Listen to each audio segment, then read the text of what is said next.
So you know Nixon, right? When the president does it, that means that it is not illegal. We've talked about him a lot this season because he concentrated power in the office of the presidency like no other. And because right as he was leaving, Congress tried a bunch of reforms. One was meant to fix Congress's war problem. It's an impeachable offense to wage an undeclared war. But since shortly before I came here in 1963, we had the Bay of Pigs, which was an American invasion of Cuba, undeclared, clandestine.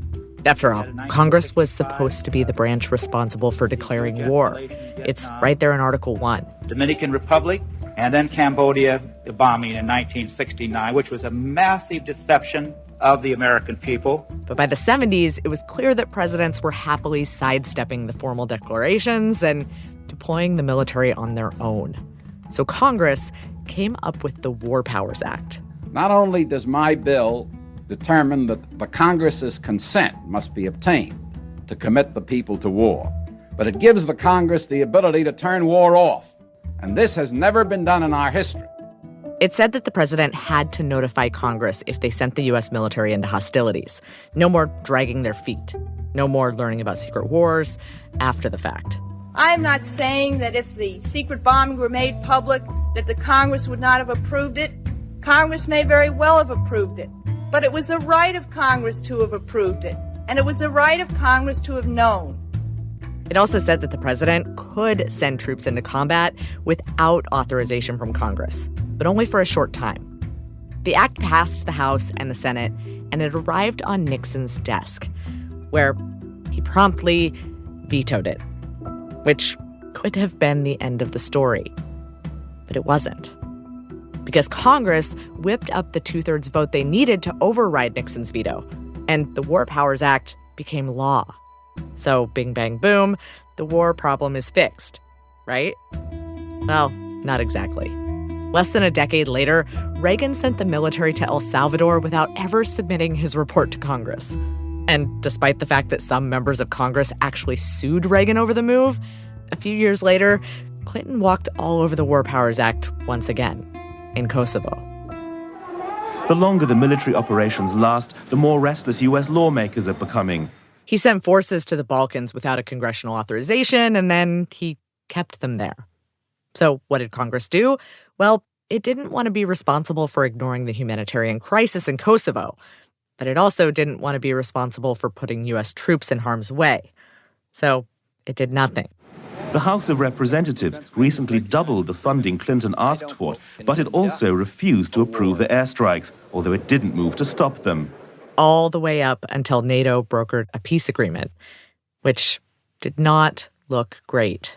We have allowed American pilots and possibly American soldiers to risk their lives for a cause that we will not risk our careers for.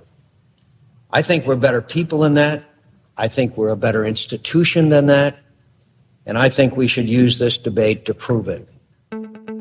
Like the former Senator John McCain there, we've been pretty hard on Congress this season. Over and over, it seems like they've opted to sit back and pass their foreign affairs powers off to the president, even after passing reforms meant to give them more control. So why is it so hard? Well, we thought that maybe the best person to ask is somebody on Capitol Hill right now. Somebody who can tell us exactly how Congress can influence foreign policy. And maybe, just maybe, give us some hope for the future. I'm Lacey Healy, and this is Things That Go Boom.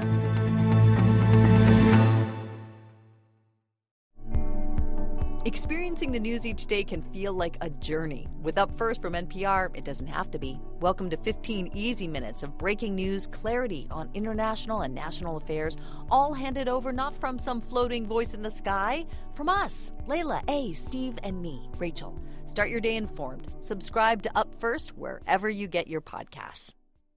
I'm Ro Khanna. I represent a district in Silicon Valley in the United States Congress. Ro Khanna may be relatively new to Congress, but in his 5 years on the House Armed Services Committee, he's become a leading voice on American foreign policy. And, well, domestic policy, too. So much so that today some Democrats are pushing him toward a presidential bid. And one of Khanna's major goals is ending the humanitarian crisis in Yemen. devastating airstrikes from Saudi Arabia. Yemen is in the midst of a civil war. A catastrophic humanitarian situation. The United States was providing refueling. We were providing intelligence assistance. This made no strategic sense. I mean, we have no interest in Saudi Arabia having a dominant role in Yemen. And it made no moral sense for us to be aiding this bombing campaign that was causing human rights violations and aiding the Saudis in a blockade. The war has made it harder for people to access clean running water, leading to the worst cholera outbreak in modern history. Almost a third of the country is severely or acutely malnourished. That's more than 7 million people. Yemen is arguably the largest humanitarian crisis in the world. So Senator Sanders and I worked on a war powers resolution. The idea was that Khanna and Sanders would use a war powers resolution to make the U.S. stop refueling Saudi bombers.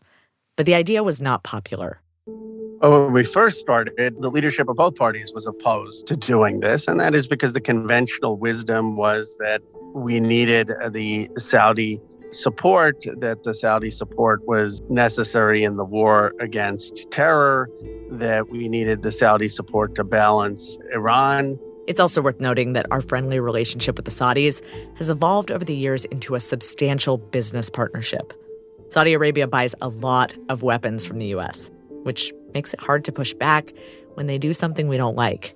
But I think two things happened. One, there were increasing news stories, even in the American press, about kids getting bombed in Yemen, the threat of a famine, really severe famine. And that started to shift public opinion because of extraordinary activists around the country. And then, he says, things escalated in 2018 when journalist Jamal Khashoggi was brutally killed at a Saudi consulate in Istanbul. Khashoggi, of course, was assassinated precisely because he was a critic of Saudi's war in Yemen. And that really galvanized public opinion in America to say that we need to have some shift in direction. Many members of Congress and senators said, this has gone on enough. We need to do something. And so they did. It's the first war powers resolution that has actually passed the House and the Senate.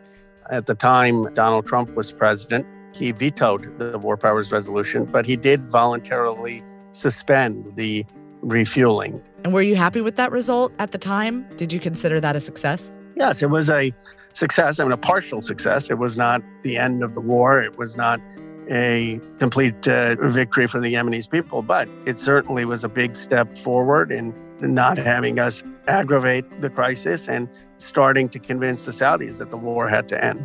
But the war and the humanitarian crisis associated with that war went on. And Khanna wasn't ready to give up. So he tried again with an amendment to the defense authorization.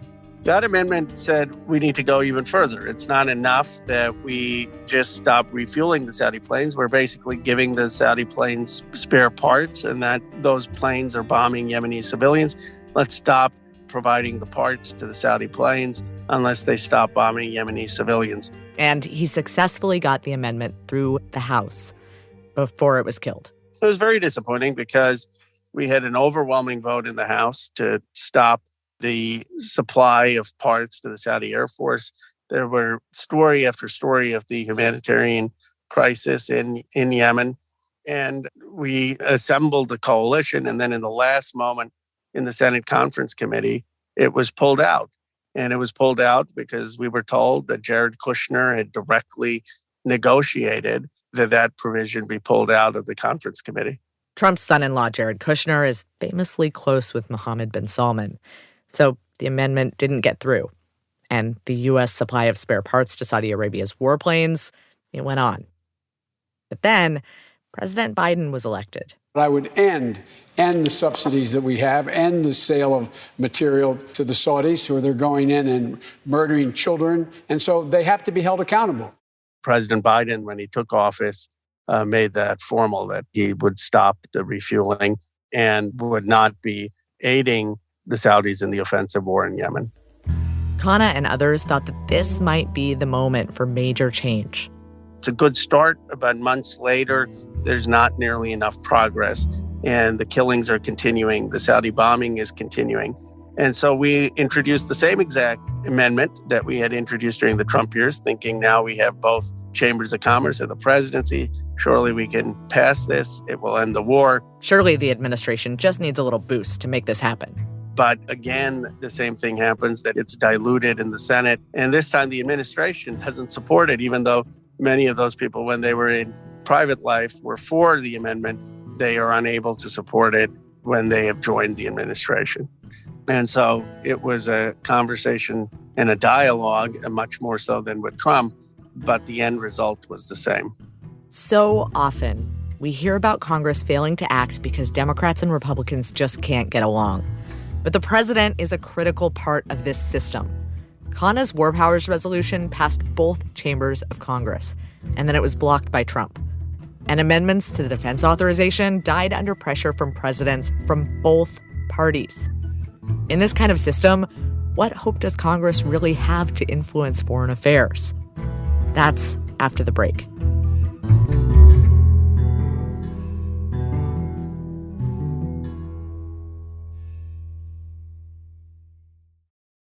Congress has an extraordinary ability to impact foreign affairs. We just choose often not to use it.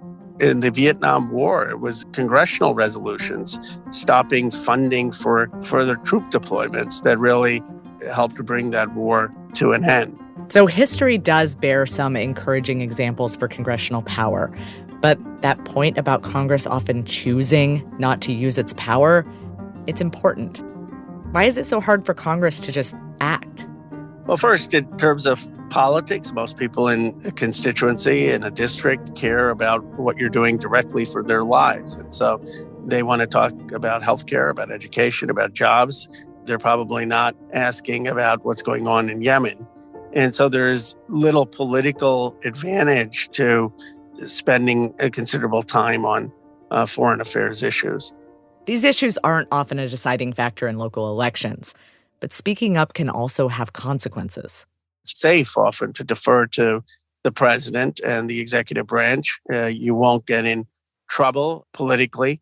And so many members of Congress, particularly during the war on terror, just deferred, unfortunately, to the executive branch without taking a position, not wanting to cast tough votes, not wanting to question what the president was doing.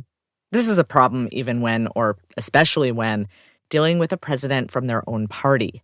There's almost a loyalty to the president first beyond the institution of Congress, partly because the fortunes of Congress ride on the president's success in a modern political system. We asked voters, actually, what is the Biden factor in your vote?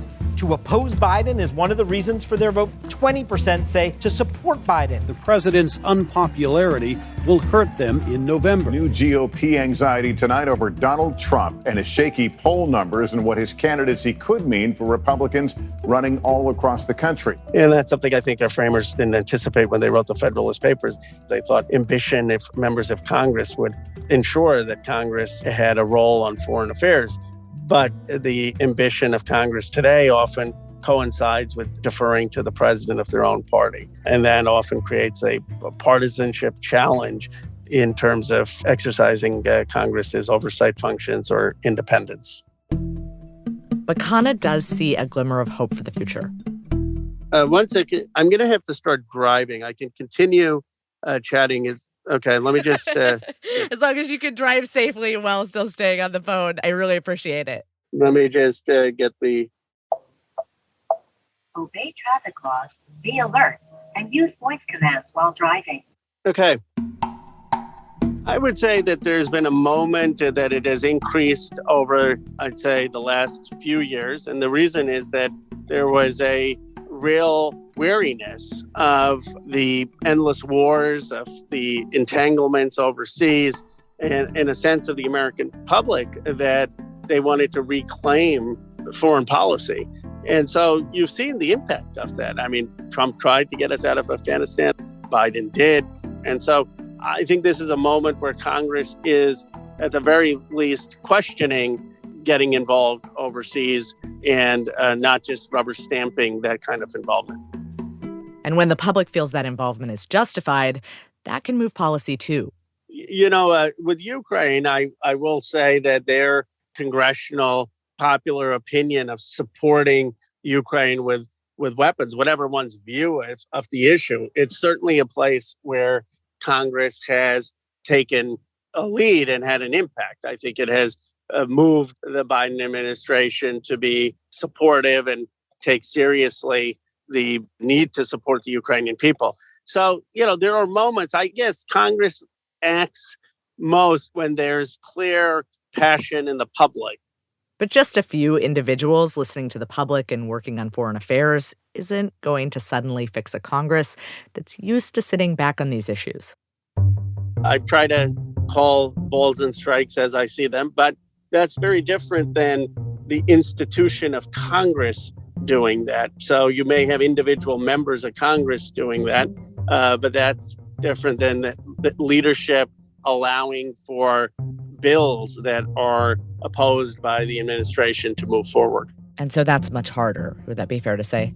That is harder, and it is harder to get congressional action. I think there's an increasing willingness of members of Congress and senators to speak out and criticize the president of their own party if they disagree, but to actually then translate that into action on the House floor or Senate floor is more difficult. You know how you do make this country energy independent? Investing in renewables. All of this money is going to an agency that continues to have massive cost overruns year after year, wasting enormous amounts of money. Congress should formally endorse a declaration of U.S. policy that we will use all means necessary to prevent Iran from producing enough enriched uranium for a nuclear bomb. And are there changes that would make Congress more effective on foreign policy specifically?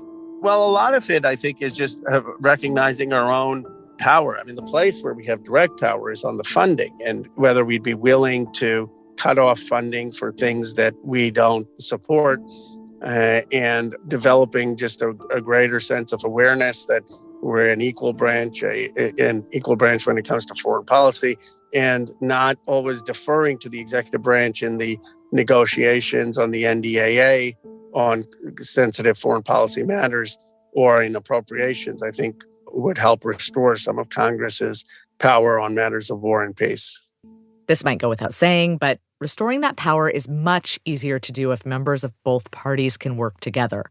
On Yemen, surprisingly, there were a lot of Republicans who were very willing to work with me, people like Andy Briggs, even people like Mark Meadows when he was in Congress. And they shared a concern that we were involved in these wars that had no direct relationship to our national security and that were unnecessary entanglements. And that support really helped because even though Trump vetoes the resolution, some of his closest allies are talking to him, saying there's no need to get into this war. And we passed an amendment also restricting getting into a war with Iran, and again had Republican support for that. And that is also something where Republican colleagues talked to Trump. And I believe that was instrumental in walking Trump back from the John Bolton line, where John Bolton was ready to get us into a war with Iran. But beyond privately walking back presidential impulses to war, Congress's strongest tool for shaping foreign policy is its checkbook. And with that, Khanna says it could be doing some things differently. Well, we are spending far too little in terms of our education, in terms of our technology development, in terms of our industrial capacity building, and even on defense, we're spending too little, in my view, on the modern technologies of AI and cybersecurity that will be necessary. And we're spending too much on some of the traditional legacy industries and defense contractors that probably aren't the best investment in keeping us safe in the 21st century. One person had said to me, it's not about how much we spend, it's about how we spend it that's going to make a bigger difference for American national security. I think the State Department plays an extraordinary role. It's our face to the world, not just diplomacy, but to help with creating relationships. And I think that ought to be funded at a much bigger level. Khanna also believes that Congress can engage in diplomacy directly. There are about 40 members of Congress, House and Senate, Democrats and Republicans, here to show our support, our commitment to NATO, as well as our strong, strong commitment to the people of Ukraine. It was with Speaker Pelosi, and she had asked a few of us to come with her to Munich, to Israel and England. It was an extraordinary time. It's at that point that I realized that the Ukrainians really were going to fight. The mayor is 6'7", 6'8", is the frame of a boxer, and he basically said, I'm going to fight to my death for the Ukrainian people. And so we left with a sense of the toughness and resolve of the Ukrainians. And what is the role of Congress in rallying the world on international issues? I think Congress can do things like we did. There were almost 40 members of Congress in Munich to help build relationships with our counterparts, our allies, in supporting the president and the Secretary of State and rallying the world against Putin. One of the amazing things as a member of Congress is you realize how much respect other countries have for the United States and the United States Congress. And you can really help shape the opinion of other countries. And of course, you want to do it in coordination with the president, whoever the president is in the State Department, because you don't want scattered foreign policy. But in coordination, I think it can be very helpful. We've said this time and again here on Things That Go Boom. For all the talk of James Bond and suave diplomats, foreign policy just isn't sexy. It doesn't move quickly. Reform is incremental and slow. Whether we're talking about immigration, arms trade, or the ways we choose to wage war.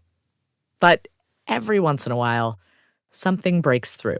What makes me optimistic is exactly how the president has handled Ukraine. You know, I know he's been criticized for saying that he isn't going to commit troops and that he doesn't want a shooting war with Russia. But the fact that he did that so quickly, I think, is a recognition of the growing sentiment in the country that we have to be wary about getting into wars, and that it should be a very, very deliberate decision and not taken lightly. And that is because of Congress expressing itself in opposition to the Iraq war, in a concern about Afghanistan, in a concern about what happened in Libya.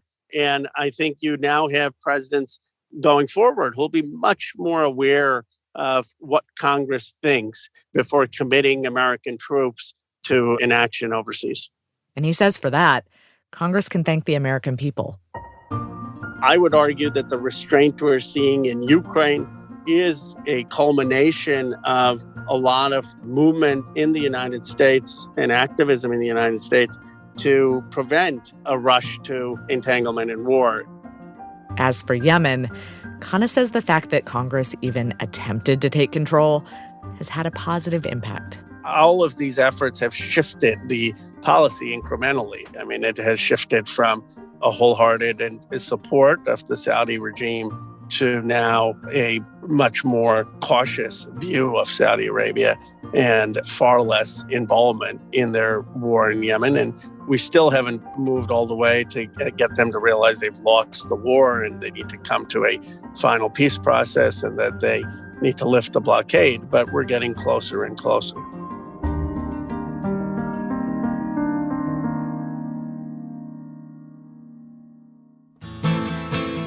Things That Go Boom is distributed by Inkstick Media and PRX.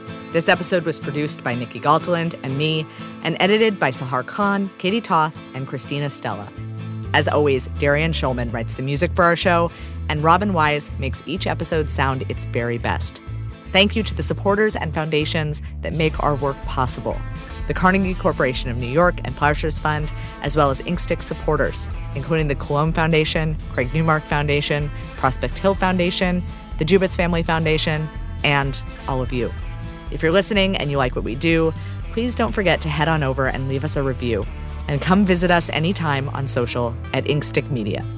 This is the end of our season on Congress, but we have some amazing bonus episodes coming up in June. So please don't go far, because those bonus episodes are going to be on the Arctic, and you really, really won't want to miss them. We'll see you then. The Arctic is weirdly small. And think about all these countries, territories that like border the Arctic kind of coming together as you get closer to the pole. And so to move from Canadian to Norwegian to Russian waters is not that far, even though in our heads, that's huge. From